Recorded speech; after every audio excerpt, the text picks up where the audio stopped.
bien tout le monde, c'est le grand jour. Le jour où je vais donner l'avis sur Cars sur la route, la toute nouvelle série Disney Pixar sur Disney+. J'ai enfin regardé la série en VF. Maintenant, je vais vous donner mon avis et à la fin, vous aurez les classements de chaque épisode.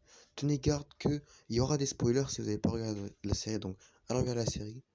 Si vous n'avez pas Disney+, regardez sur streaming comme j'ai fait. J'ai dû chercher plein de sites. Donc voilà. Sans plus tarder, commençons avec le premier épisode.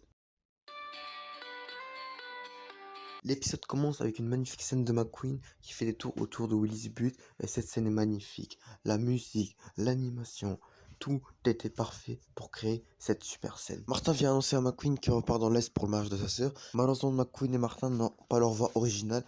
Par contre, ils ont leur voix de cartoon, ce que j'adore. J'ai toujours préféré un peu les voix de cartoon. Enfin, surtout parce que la voix de McQueen en VF, elle était trop grave. La voix de Martin, elle était trop aussi grave aussi. Genre, il parlait comme ça là. Alors que dans Tarzan, c'était une voix plus aiguë, si vous comprenez ce que je dis. Il retourne à Radiator Springs pour en parler avec le reste des habitants de Radiator Springs. Je crois que toutes leurs voix sont les mêmes, à part peut-être Ramon, parce que sa voix ne ressemblait pas trop à celle dans mes souvenirs en VF. Bon, après, ça fait longtemps que j'ai pas Tarzan en VF. Peut-être il faut que je mette juste pour regarder Tarzan en général. On peut voir que Martin n'a pas envie d'aller au mariage de sa sœur, quelque chose qu'on comprendra pourquoi à la fin de la série. McQueen demande s'il peut partir avec lui et propose de prendre Mac avec eux. L'apparition de Mac était inattendue, mais j'accepte.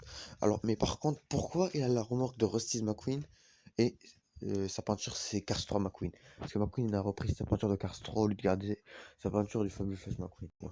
Vous pouvez pas me dire que quand McQueen a dit que ça va faire beaucoup de Martin, ils ont pas pensé à Cars 2. Parce que Martin c'était le personnage principal.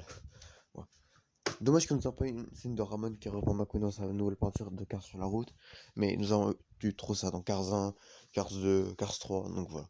En parlant de peinture, j'adore la nouvelle peinture de Ramon. J'espère que Mattel vont bientôt l'éditer. J'adore la musique de l'intro. Après, je préfère celle en VO, mais tout de même, celle en VF est pas mal. McQueen et Martin arrivent à Cretaceous Garden, un parc de dinos. Martin dit que les dinosaures ne l'intéressent pas trop, alors que McQueen est complètement fanboy d'eux. McQueen lui dit alors qu'il a choisi les 3 derniers arrêts avec 3 scènes très très drôles. La première étant le plus gros labyrinthe de pneus, le deuxième le plus gros écrou du monde que nous avons déjà vu dans l'attraction de Disneyland Paris, Cars Road Trip, et aussi Auto Age. J'adore comment ils ont fait les dinosaures en version voiture, ils sont vraiment tous bien faits. D'ailleurs, ils vont tous sortir en mini racer, je suis vraiment content de ça. Pendant la visite au musée, Martin fait un rêve où lui et McQueen se retrouvent au temps des dinosaures. McQueen voit un Tractosaurus Rex et essaie de s'en approcher, mais le Tractosaurus Rex essaie de le manger. Martin lui met un coup avec son treuil en rocher. McQueen et Martin s'échappent. Le vivre aucun Tyrannosaurus Rex attaque le Tractosaurus. C'est vraiment fucked up les noms qu'ils ont mis, mais voilà. Le Tractosaurus Rex essaie de remanger McQueen. Ce gars, il est addict à McQueen. Le gars, il a un seul objectif. Même s'il va mourir croqué par nos dinosaures, il veut manger ce McQueen. Martin essaie s'accrocher à McQueen, essaie de le retirer alors que les deux dinosaures tombent d'une falaise et Martin se rend compte que c'était un rêve. McQueen et Martin quittent le dinoparc. Sans faire exprès, Martin heurte une statue de dinosaure. Il croit qu'il est vivant parce qu'il lui tombe sur lui et il croit qu'il va le manger. S'échappe alors que McQueen essaie de le poursuivre. Cet épisode était plutôt bon. C'était un bon début pour la série. Malheureusement, pas trop de Radiator Springs. Que 2 ou 3 minutes de Radiator Springs. Donc voilà, c'est un peu dommage. Mais sinon, c'est un très bon début. Et je donne la note de 6,5 sur 10. Et comme c'est le premier épisode, ça va aller en première position, mais ça va pas rester très longtemps. Intéressant début d'épisode, on peut voir McQueen et Martin se disputer avant d'être accueillis par Randy au Destiny Motel qui leur donne leur chambre. J'adore la différence de confiance entre McQueen et Martin. Au début c'était McQueen le confiant et Martin qui avait peur. Ensuite quand Martin s'est endormi, c'était McQueen qui s'est littéralement chié sa grosse race dessus. Pendant qu'il est en flip dans son lit, je sais pas si on peut s'appeler ça un lit, il n'y a même pas de matelas, il entend des voix l'appeler. Il va voir d'où ça provient et voit 2 gargouilles et se fait poursuivre par 3 fantômes, mais il ne les voit pas. Ensuite, il arrive devant une porte où il y a écrit Race Car, une référence à The Shining. Dans le film, il y a écrit Red Room, mais ils ont remplacé par Race Car qui veut dire voiture de course. Ensuite, il voit enfin qu'est-ce qui était en train de l'appeler, qui étaient 2 filles peintes en bleu avec des nœuds papillons, je sais pas quoi, qui est une autre référence à The Shining, avec 2 filles robe bleue, je sais pas, j'ai pas regardé le film. Ce que je sais, c'est qu'il y a une scène où il y a deux filles habillées en bleu. Les deux commencent à avoir des yeux rouges, commencent à secouer et à se détruire, et finissent par exploser et devenir des fantômes. Ce qui fait flipper McQueen, il essaie de faire demi-tour et commence à heurter les murs du couloir. Cette scène était vraiment drôle. Il commence à paniquer, commence à entrer dans les murs. Ensuite, il finit par réussir. Il arrive, il commence à voir des squelettes et à flotter un peu. Ensuite, il arrive devant un ascenseur. Il essaie de le prendre pour s'enfuir. Et l'ascenseur commence à jeter de l'antigel. Une autre référence à Shining, où dans The Shining, c'est du sang qui coule. Mais là, ils ont mis de l'antigel. Attends, ça veut dire que l'antigel, c'est leur sang? Non. En s'échappant de la coulée d'antigel, McQueen entend des voix, il rentre dans la salle et voit que c'est plein de fantômes qui sont en train de faire une fête. Il commence à jouer avec lui, à danser avec lui. McQueen réussit à sortir. McQueen entend un moteur de voiture se démarrer, il se tourne, une grosse lumière verte apparaît et McQueen voit une grosse voiture tunée nommée Rayfrod. J'adore le design de Rayfrod, il est vraiment trop stylé. Malheureusement, je ne pense pas pouvoir être réédité en voiture parce que Mattel a annulé les voitures de luxe en 2023. C'est dommage. Il ressemble pas à Martin du devant, genre avec les phares. Rayfrod commence à prendre McQueen en chasse. J'adore cette scène et aussi j'adore les bruits de bouche que Rayfrod fait avec la mélange, avec la musique et qui est en train de jouer. Ça rend la scène très très stylée. Après que McQueen ait semé Rayfrod, il commence à voir des tombes et rentre dans sa propre tombe et commence à tourner en spirale et à tomber et à revoir tout ce qu'il a vu pendant cette soirée et finit par rejoindre sa chambre. McQueen essaie de se rendormir, mais ne peut pas car c'est déjà le matin. Le pauvre, il a passé une nuit entière à se faire courser par des trucs et il n'arrive même pas à dormir. Il a fait une nuit blanche. Pauvre de lui. Quand la réceptionniste entend McQueen dire à Martin que cet endroit fait faire des hallucinations, elle comprend que c'était en fait Randy qui était un fantôme, c'était lui qui faisait les fausses frères à McQueen. Un très bon deuxième épisode, j'ai beaucoup aimé les références à The Shining, la scène de la course posée entre Rayfrod et Flash McQueen était vraiment stylée, j'ai beaucoup aimé cet épisode, j'ai donné la note de 9 sur 10 et il va au-dessus du premier épisode et il va en première place et je vous le garantis qu'il va rester pendant un bon. McQueen et Martin arrivent sur les Salt Flats. Je sais pas comment les appeler en français, donc voilà, en anglais c'est Salt Flats. J'adore le design des voitures de course qu'il y a là-bas. On en a 3 déjà en voiture, enfin 4. Croise les doigts pour avoir les 2 autres. Après qu'il ait vu deux mécaniciens, Sarah Cox et Norioki, Martin décide de se faire modifier pour aller plus vite. Et il se fait ajouter des fusées. J'adore son look comme ça, il est vraiment très stylé. McQueen essaie de rattraper Martin qui a battu tous les records des voitures Cars. Le record Jackson Storm et le record Francesco Bernoulli. Ce qui prouve que Martin est devenu la voiture la plus rapide de Cars. En accélérant trop vite, Martin crash et meurt. Quoi?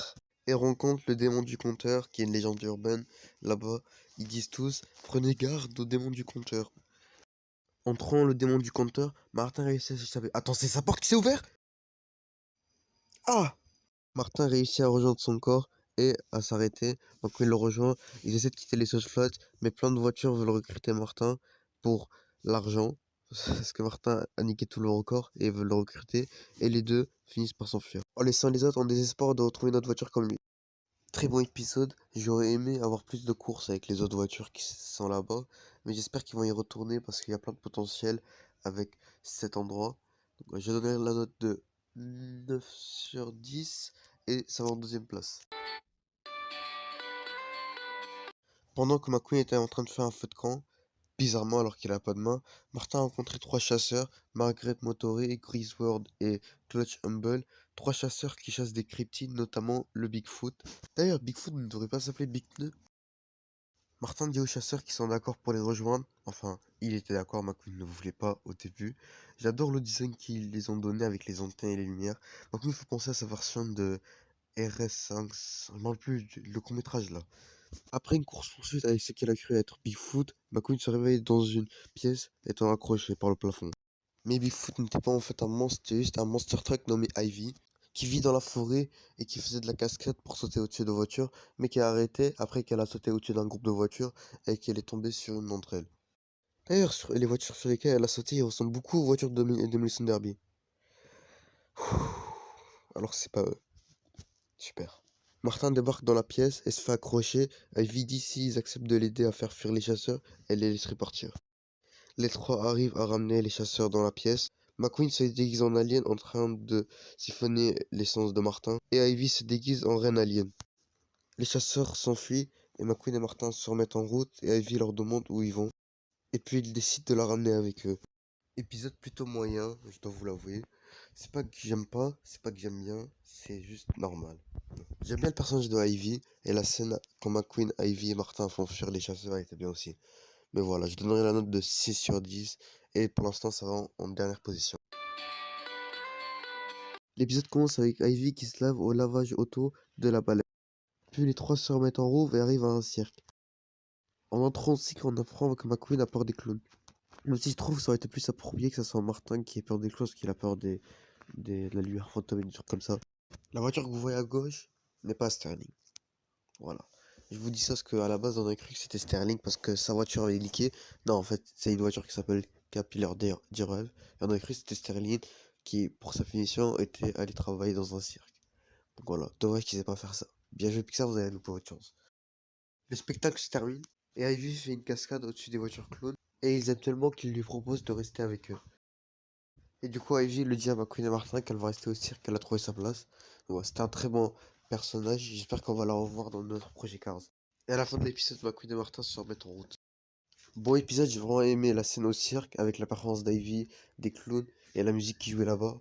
J'ai aussi beaucoup aimé la scène à la station de lavage de la baleine, comme Ivy et Martin s'entrent dedans. Donc voilà. Je donnerai à cet épisode la note de 7 sur 10. Vraiment, cet épisode est vraiment sous-coté avec les fans de Cars. Moi, c'est pas mon épisode préféré, mais je l'aime bien et c'est pour ça qu'il va en troisième position pour l'instant. Martin se trouve inférieur aux autres camions et McQueen le rassure en lui disant que lui aussi est un vrai camion. En arrivant à un autre bout de camion, les camions là-bas se mettent à chanter une chanson avec Martin. La chanson se termine et McQueen et Martin se remettent en route. Donc voilà, cet épisode est vraiment court. Donc voilà, le seul truc qui sauve, c'est la chanson. Elle était vraiment stylée. À part ça, l'épisode était vraiment court. Je donnerai la note de 5 sur 10 et ça va en dernière position. McQueen et Martin arrivent sur une scène de film où une scène est en train d'être filmée entre une bagarre de zombies. La, la directrice Bella Cadavre donne directement un rôle à McQueen, un rôle de adjoint Harris. Mais McQueen était pourri pour l'acting et Martin était aussi recruté et il a fait mieux que McQueen. Ce qui avait rendu un peu McQueen jaloux, mais à la fin les deux se réconcilient avant de savoir qu'ils s'en fait virer. Les deux. Parce que le script a été changé. Ah. Et il s'en fait remplacer par Ivy. Ok. Un très bon épisode, j'ai vraiment mis tous les costumes de Martin. La version adjoint Harris de McQueen était vraiment stylée. J'espère qu'on aura des voitures de tous. Et aussi, j'adore le design des voitures zombies. On a déjà une qui va sortir en 2023, donc voilà. Je donne à cet épisode la note de 9 sur 10 et il va en troisième position. En se disputant, McQueen et Martin arrivent dans un désert où un groupe de voitures, nommé les Road Ramblers, font une guerre contre des voitures électriques. Ordre de la chef, McQueen et Martin doivent se prouver dans le cône du tonnerre.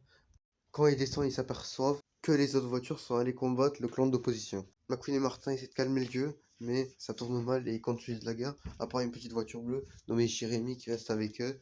Mais à la fin, ils finissent par comprendre et arrêtent leur guerre.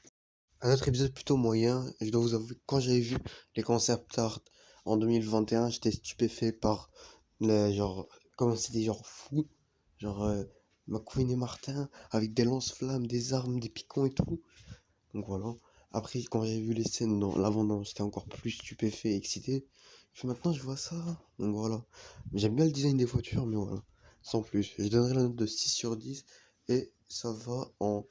Je crois que c'est. On est à 8. McQueen et Martin arrivent au mariage et sont rejoints par Cruz car son cousin va se marier avec la sœur de Martin. Ce qui rend Cruz et Martin de la même famille. On rencontre enfin la sœur de Martin qui s'appelle Marteau. Pourquoi elle s'appelle Marteau? Il y a déjà un personnage dans Cars qui s'appelle Marteau. La soucoupe volante dans Carstoon là. On comprend enfin pourquoi Martin voulait pas aller à son mariage. Elle commence directement à lui casser les couilles en disant qui est le meilleur. Et les deux font une série de plusieurs défis pour voir qui est le meilleur entre les deux. Mais Cruz finit par calmer le jeu, oui, parce que pendant que la saison de la Piston Cup s'est arrêtée, elle fait plusieurs trucs et aussi elle apprend l'italien. En anglais, elle dit qu'elle apprend le français, mais comme on dit en français, elle dit qu'elle apprend l'italien. Donc voilà. Après que Martin et Marteau se sont réconciliés, Martin fait un discours qui était vraiment magnifique. tellement magnifique que j'avais un peu pleuré. Pas parce que genre c'était triste, parce que j'avais cru que Martin allait dire qu'il allait rester avec sa sœur. Parce que voilà, ça veut dire qu'il y aura plus McQueen et Martin ensemble, mais non, voilà, tranquille.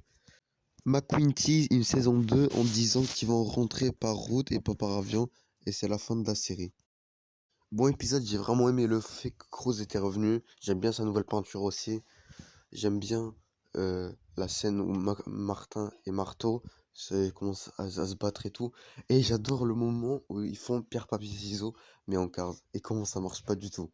Aussi, j'adore le discours de Martin à la fin. Bon. Je donnerai à cet épisode la note de 8 sur 10. Et ça va en quatrième position. Voici le classement final. Cars sur la route était une magnifique série. Ok, il y a des défauts comme le réutilisage des modèles Sterling, Guido, alors qu'il devrait pas. Et le fait qu'il n'y a aucun personnage de Cars qui est revenu à part Cruz et à moitié Mac, je sais pas si ça compte. Et les voitures de Springs, McQueen et Martin. Donc, voilà.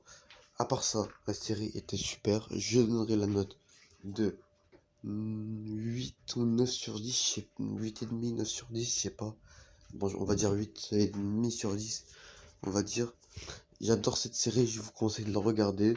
Je sais pas comment, si vous avez c'est Disney+, regardez-la. Si vous n'avez pas regardé sur streaming, moi j'ai regardé juste sur Voir Cartoon, un truc comme ça. Donc, allez chercher là-bas. En tout cas, merci d'avoir regardé cette vidéo. Comme d'habitude, vous likez et vous abonnez. Et moi je dis à la prochaine sur Collision 45. Salut tout le monde.